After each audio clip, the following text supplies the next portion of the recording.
नैवेद्यं गृह्यतान्देव भक्तिमेच्छलाङ्गुरु ईप्सितान्ते वरान्तेः परात्रे च पराङ्गुरु चतुरस्त्रमण्डलं कृत्वा मण्डलोपरि नैवेद्यपात्रं निधाय गायत्रीमन्त्रेण पात्रान् सम्प्रोक्ष धेनुमुदराम् अमृतीकृत्य सत्येन वरदेन परिघिञ्जामि ग्रासमुद्रया ॐ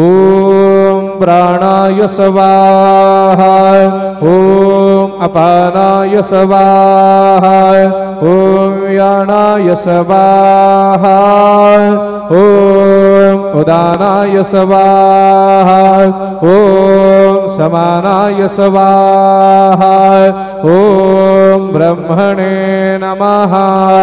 मदीयपानीयं समर्पयामि पुनर्नैवेद्यं निवेदयामि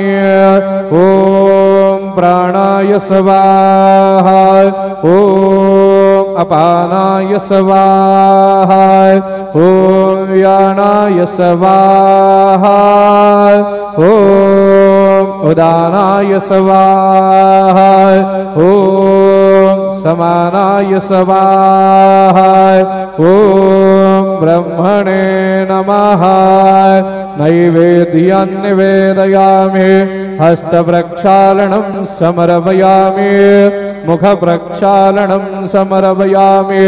सद्गुरु साईनाथ देवताभ्यो नमः शेषोपचारार्थे